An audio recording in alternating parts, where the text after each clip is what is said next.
근자의 신촌 세브란스 병원 한 국제 우편이 도착을 했습니다. 열어보니까 그 편지 안에는 10,000원짜리 한 장과 1,000원짜리 한 장이 들어 있었습니다. 11,000원.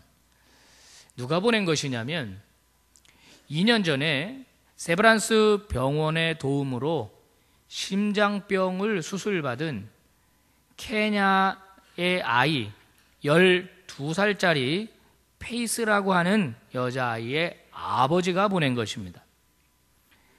이 페이스라고 하는 여자아이는 태어날 때부터 선천적으로 심장이 기형이었다고 그럽니다. 겨우겨우 살아서 이제 10살이 된 건데 살아 있었다는 게 기적입니다. 그의 아버지는 지체장애를 가지고 있는 분으로 뚜렷이 하는 일이 없고 남의 집 소장농입니다. 남의 집 밭을 붙여서 먹고 사는데 한 달 열심히 일해서 벌어야 우리 돈 5만 원이라는 거예요. 돈 5만 원 가지고 5명의 식구가 겨우겨우 살아갑니다.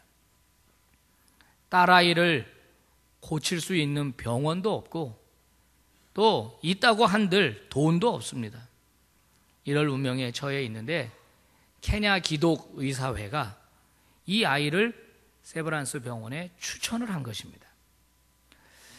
마침 개원 125주년을 맞아서 해외의 빈곤 환자들을 초청해 가지고 무료로 치료해주는 사업을 벌이고 있었던 병원은 흔쾌히 이 아이를 한국으로 데려옵니다. 그리고 치료를 해 주어서 건강하게 돌려보내준 것입니다. 입원비, 치료비 다 합쳐서 5천만 원입니다. 한 달에 5만 원씩 버는 것 한 푼도 쓰지 않고 한 80년을 모아야 모을 수 있는 어마어마한 돈이죠. 그런데 무료로 고쳐준 것입니다.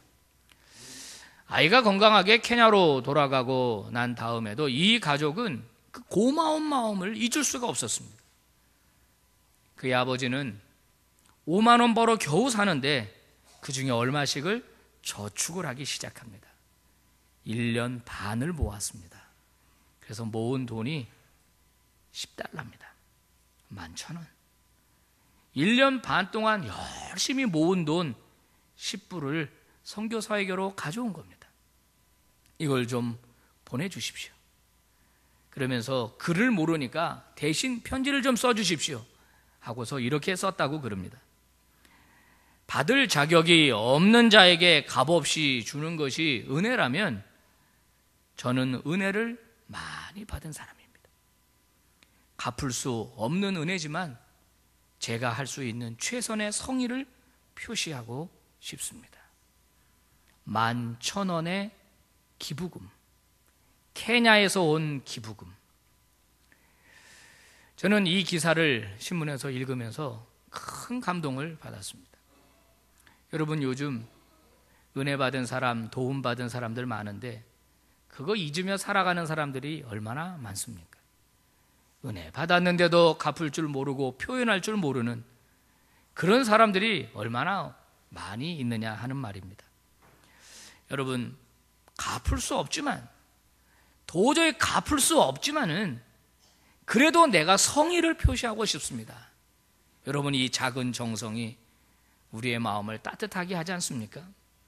돈을 다 갚아서가 아니잖아요. 많이 주어서가 아니지 않습니까?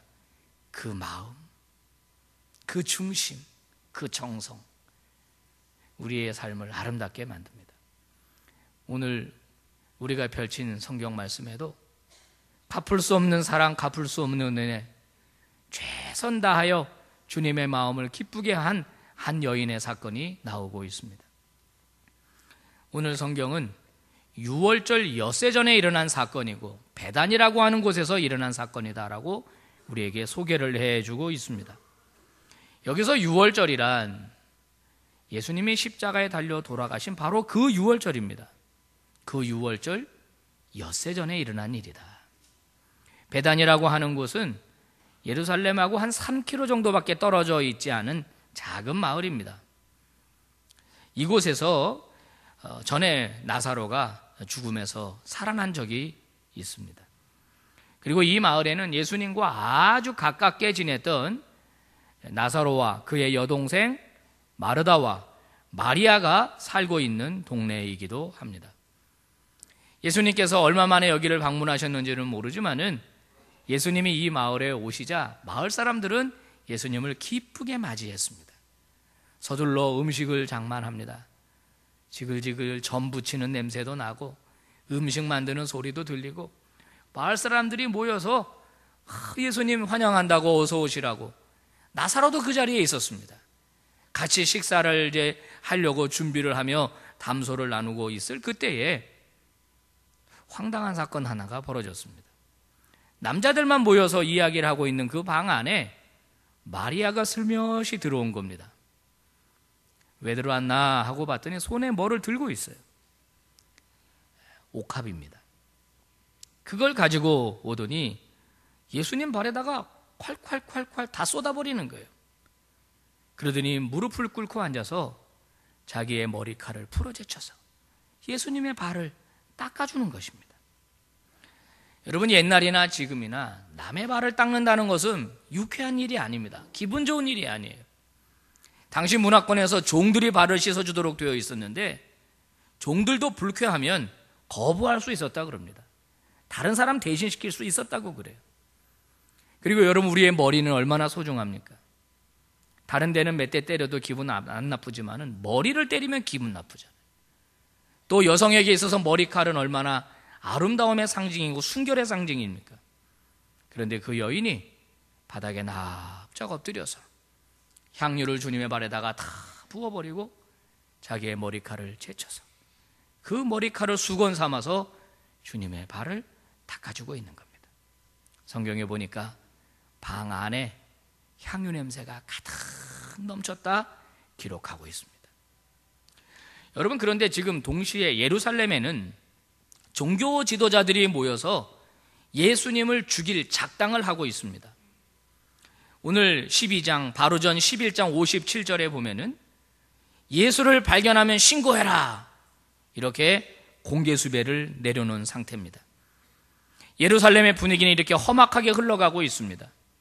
어떻게든지 걸리기만 해라, 가만 놔두지 않겠다. 나사로가 다시 살아난 사건 때문에 더 이상 그냥 두고 볼 수는 없다, 처단해야 되겠다라고 하는 저들의 그 불쾌한 음모의 악취가 예루살렘에서는 풍겨나고 있을 적에 오늘 베다니에서는 아름다운 향유 냄새가 넘쳐나고 있었던 것입니다. 오늘 마리아가 예수님 발에 부어드리는 향유의 제목은 나드라고 하는 향유입니다. 저도 한 번도 맡아보진 못했는데 히말라야 산으로 알려져 있습니다. 아주 고가이고요. 이 향유는 보통 그 이스라엘의 여자들이 성장하면서 기회가 있을 때, 돈이 있을 때마다 조금씩 사서 모으는 것이었다고 그럽니다. 그래서 그것을 얼마만큼 모았다가 시집 갈 때 그것을 혼수자금으로 사용을 했다고 그래요. 뭐 적금을 들 수 있는 시스템이 있었던 때가 아니니까 그런 식으로 조금씩 돈을 모았던 것입니다. 그런데 그거를 지금 전부 다 오늘 성경에 보니까 한 근 정도 된다 그랬어요. 한 근, 한 500ml 정도 되겠죠. 그거를 다 갖다 푼 겁니다. 아낌없이 푼 겁니다. 오늘 본문에도 나와 있듯이 한 근 정도 되는 나드 향유라면 갖다 팔면 300데나리온은 너끈히 받을 수가 있다. 한 데나리온이 노동자가 하루 벌어올 수 있는 품삯이니까 300데나리온 그러면 1년치 품삯입니다. 안식일을 제외하고 1년 일해야 받을 수 있는 돈. 만약에 일당이 5만 원이라면 그 향유는 1,500만 원의 가치가 있는 것이고 일당이 10만 원이라면 3천만 원의 가치가 있는 어마어마한 향유가 되겠습니다. 그런데 그것을 다 예수님 발에 부은 것입니다. 자, 여러분, 오늘 우리를 궁금해하는 것이 무엇이냐면 이 마리아가 왜 이런 행동을 했느냐라고 하는 것입니다. 도대체 무엇 때문에 갑자기 예수님에게로 나와서 예고도 없이 자기가 가진 전 재산을 그것도 예수님 발에다가 다 쏟아 부었냐라고 하는 거예요. 예수님을 존경하고 사랑한다면 그저 조금만, 한 10분의 1 정도만 해도 충분한데, 뭐 넉넉히 절반 정도만 했다 그래도 이해할 만한데, 그것도 고마운데 다 부어버렸어요. 다. 가룟 유다가 말하는 게 오히려 설득력이 있지 않습니까? 아니, 그거 왜 이렇게 허비하느냐 말이야. 발에다가 차라리 조금만 하고 그거 내다 팔면 3천만 원인데 그거 가지고 가난한 사람, 어려운 사람 이 도와주는 게 훨씬 낫지. 아니, 발에다가 그걸 다 쏟아붓느냐. 설득력이 있습니다. 예수님의 행동도 이해가 안 되는 건 마찬가지입니다. 여러분, 우리 예수님은 평소에 늘 가난한 사람들한테 관심이 많았습니다. 어려운 사람들에게 관심이 많았어요. 그래서 초대교회도요, 어려운 사람들 돕는 일을 제일 먼저 했습니다. 자, 그런데 그 예수님이 평상시 같으면 아마 마리아를 만류했을 겁니다. 너 이 무슨 짓이냐? 그러면서 누구보다 먼저 주님이 그거 갖다 팔자. 네 마음이 그렇다면 내가 받은 걸로 치자. 그리고 팔아가지고 가난한 사람 우리가 나눠주자. 주님이 먼저 그랬을 건데 오늘 본문에서 주님은 잘했다는 거예요. 칭찬하는 거예요. 그 여자애 너무 뭐라 그러지 말라라는 겁니다. 그러면서 다른 복음서에 보니까 이 일을 복음이 전파되는 곳마다 알려서 기념하게 해라. 칭찬을 해 주십니다. 주님도 이상하십니다. 왜 마리아가 이렇게 했을까? 주님은 또 왜 마리아를 이렇게 칭찬했을까? 오늘 본문의 두 단어가 우리에게 그 해답을 알려주고 있습니다. 하나는 유월절 엿새전에라고 하는 표현이고, 다른 하나는 나의 장래일이라고 하는 표현입니다. 여러분, 여기서 엿새전이라고 하는 것, 아까도 제가 말씀을 드렸지만은 주님이 십자가에 달리시기 엿새전이라는 말입니다. 죽음이 임박했습니다. 곧 십자가에 달려 돌아가시게 되는 거예요. 장래일이라는 겁니다. 주님 그걸 알고 계셨어요. 알고 계셨어요. 자, 저와 여러분이 종종 오해하는 게 하나 있습니다. 저도 그렇게 오해를 했었는데, 예수님은 십자가 지는 걸 알고 이 땅에 오셨고 또 예정된 십자가이고 주님이 그걸 짊어지기 위해서 지금 여기까지 온 것 아닙니까? 이제 내일이면 예루살렘 성에 입성을 하실 텐데, 그럼 뻔히 알고 있는 십자가잖아요. 그러니까 우리 주님이 너끈히 십자가를 지셨겠다, 그렇게 보통 생각을 하지만 오해입니다. 그렇지가 않아요. 겟세마네 동산에서 십자가 앞두고 하신 주님의 기도 들어보면 주님이 그렇게 너끈하게 십자가 가뿐하게 지신 것 같지가 않습니다. 제자들에게 뭐라고 부탁하죠? 내 마음이 심히 괴롭고 죽게 되었으니 나를 위하여 기도해달라. 그게 주님의 마음이었어요. 예정된 십자가입니다. 주님 외에는 질 사람은 없습니다. 알아요. 그런데 부담이 돼요. 힘들어요. 괴로워요. 할 수만 있다면 피하고 싶은 거예요.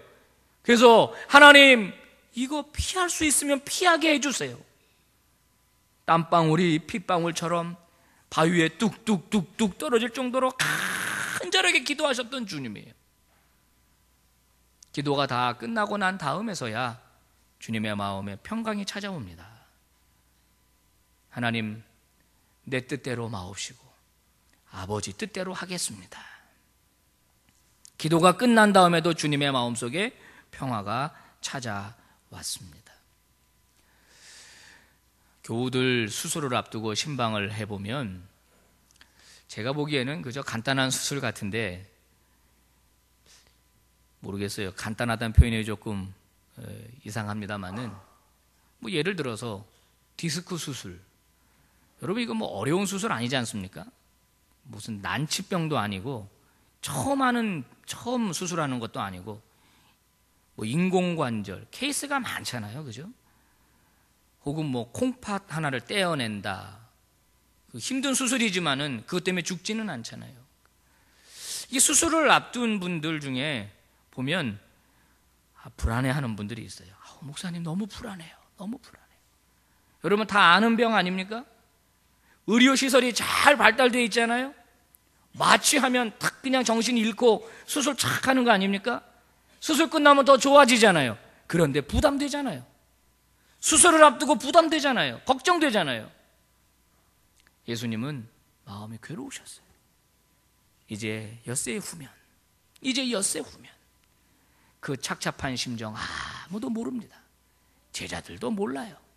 그런데 마리아가 오더니 자기 옥합을 완전히 깨뜨려 가지고 예수님 발에 부을 때 예수님 마음이 너무 위로를 받으신 거예요. 위로를.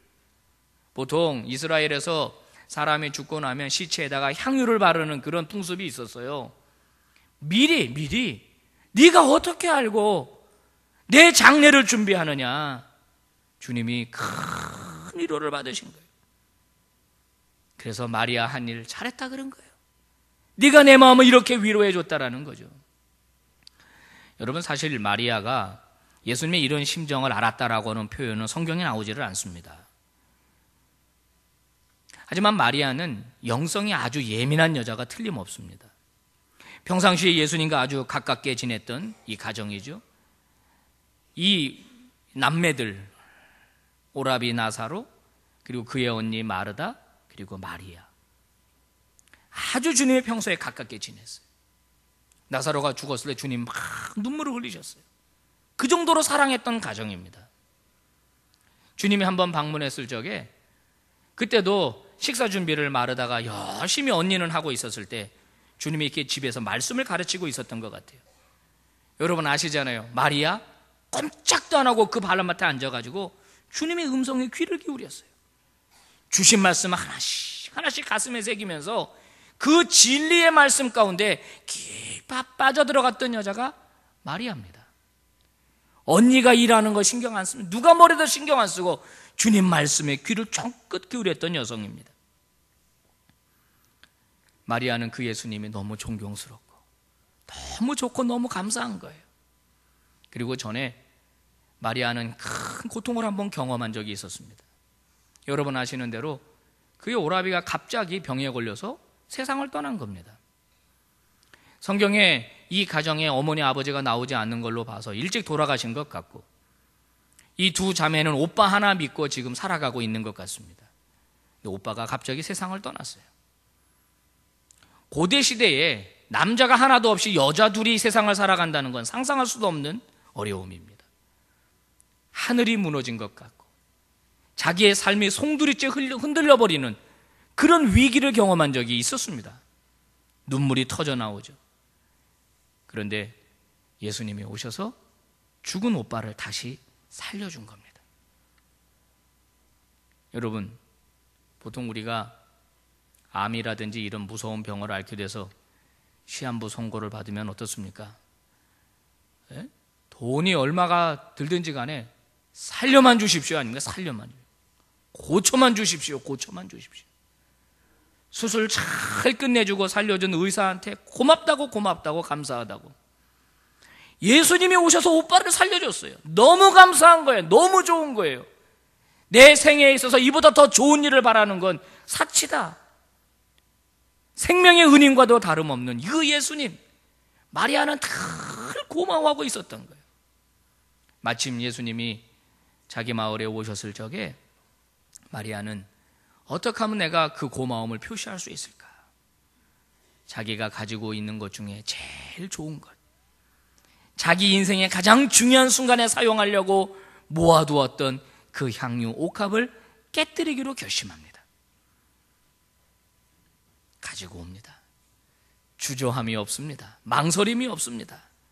그리고 지금 다 깨뜨려서 주님의 발에 부어드렸고 자신의 머리칼로 주님의 발을 닦고 있지만 행복합니다. 행복합니다. 감사가 넘치는 거예요. 감사가 넘치는 거예요. 여러분, 그런데 이런 일들에는 종종 시비가 따른다는 점을 우리가 기억해야 합니다. 오늘 본문에 보니까 가룟 유다 보세요. 그 사건을 보고 뭐라고 얘기합니까? 가룟 유다는 계산합니다. 그리고 평가합니다. 자기 기준으로. 그리고 질책합니다. 미련하다 너 미련하다. 어떻게 그걸 다 갖다 붙냐? 다 갖다 붙냐? 그거 팔면 300데나리온인데 가난한 사람들에게 나눠주는 게 낫지. 이 멍청한 놈아. 가룟 유다는 평가합니다. 그러나 여러분, 성경이 오늘 가룟 유다를 뭐라고 얘기하고 있어요? 도둑놈이라는 거예요. 도둑놈. 겉하고 속이 다르다는 겁니다. 속은 예수님의 재정을 맡아 회계를 보고 있는데 자꾸 재정에 손을 대요. 돈을 빼다 갖다 써요. 개인적인 일로 쓰는 겁니다. 공금을 300데나리온 팔아가지고 예수님에게 드리면 그거 훔칠 생각이었던 거예요. 성경 그 어느 곳에서도 가룟 유다가 가난한 사람 도와줬다는 얘기 없습니다. 자기는 안 하면서 남이 하는 일 평가합니다. 자기 기준으로 자기 잣대로 평가합니다. 올바른 자세가 아닙니다. 여러분, 우리가 이런 일을 할 때, 우리가 종종 이렇게 할 때 그런 평가를 들을 수 있습니다. 너 왜 그렇게 과도하게 하느냐? 너 교회에 미쳤냐? 그렇게 헌금을 많이 해서 되겠느냐? 그렇게 헌신해서 되겠느냐? 쌀이 나오냐? 밥이 나오냐? 여러분, 남의 평가 귀 기울이실 것 없습니다. 어차피 칭찬받으려고 한 일도 아니고 사람에게 인정받으려고 한 일도 아닙니다. 주님이 기뻐하시면 된 겁니다. 주님이 인정해 주시면 그것으로 됐다라고 하는 겁니다. 그리고 우리가 또 하나 생각해야 될 게 있습니다. 그건 바로 뭐냐면 마리아의 이 향유 사건은 지금 이 순간에만 의미가 있다는 거예요. 자, 이제 내일이면 예수님 예루살렘으로 올라가세요. 이걸로 끝입니다. 만남은 이제 십자가 지시게 되는 거예요. 여러분, 이것이 우리에게 전해주는 교훈이 무엇입니까? 하고 싶어도 못할 때가 온다는 거예요. 지금이 마지막 기회예요. 여러분, 만약에 마리아가 향유 옥합을 가지고 왔어요. 쭈뼛쭈뼛합니다. 생각합니다. 이거 다음에 하지. 다음에 만날 때 해야지. 뭐 지금 말고. 여러분, 다음은 없어요.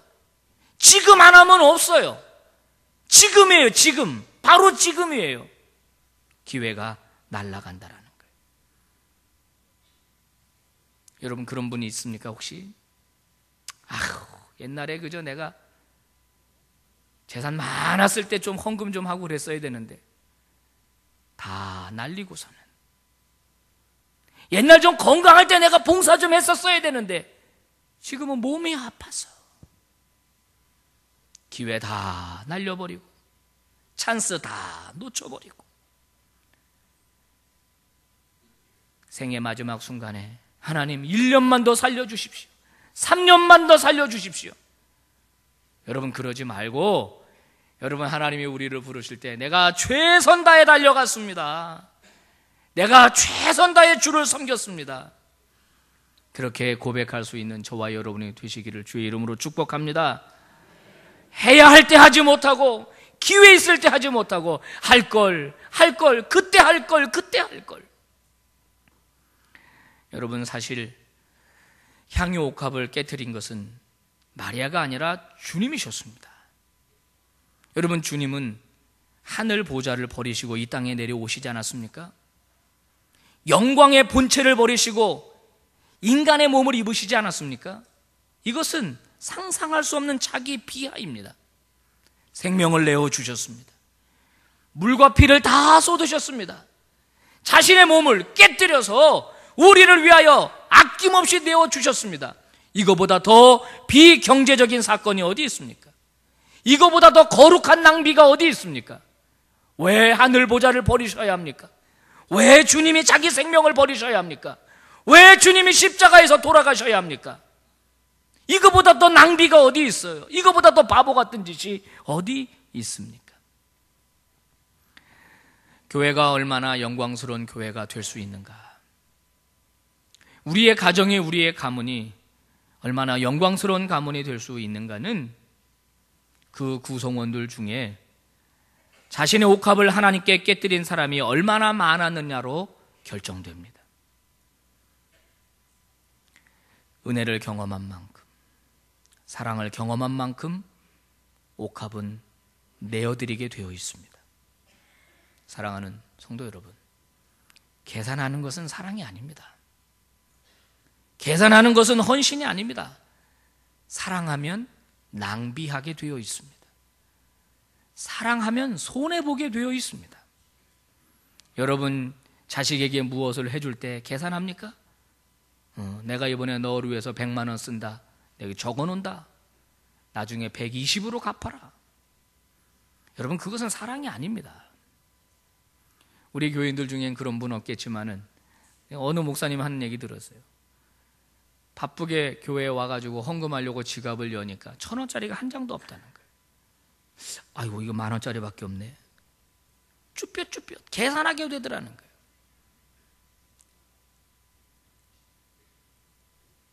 여러분 하나님 앞에 헌금을 할 적에, 죄송합니다 제가 헌금 얘기 안 하는데,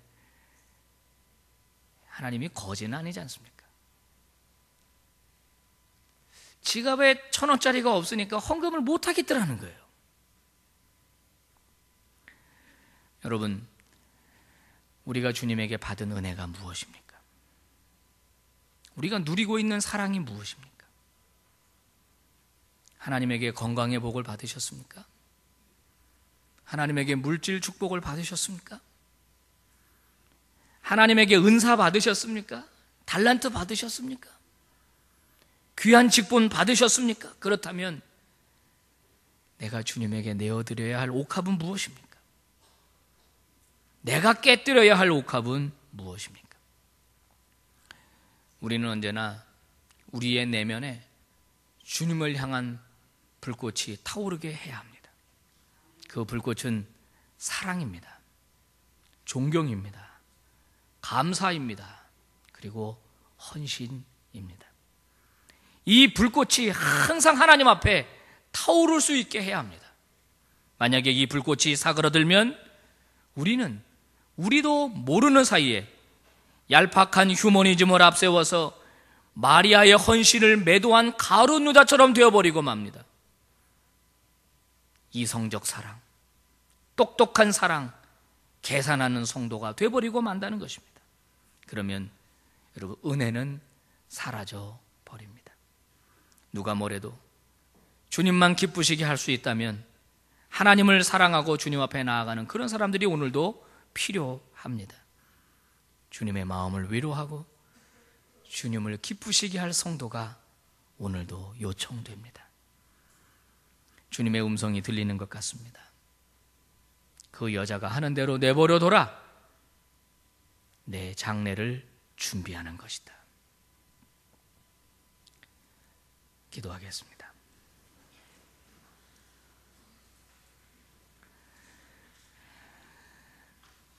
하나님 아버지, 주 예수보다도 귀한 것은 없네. 세상 부귀와 바꿀 수 없네. 세상 명예와 바꿀 수 없네. 찬양하는 입술이지만은 실제로 우리들의 삶은 그렇지 않았음을 고백할 수밖에 없습니다. 주님을 사랑해서 자기의 모든 것을 과감하게 아낌없이 기꺼이 깨뜨려 주님의 발을 닦아드렸던 오늘 말이야. 하지만 생각해보니 우리를 위하여 모든 것을 아낌없이 주신 분은 바로 주님이셨습니다. 오늘도 저희들에게 말씀을 주셨사오니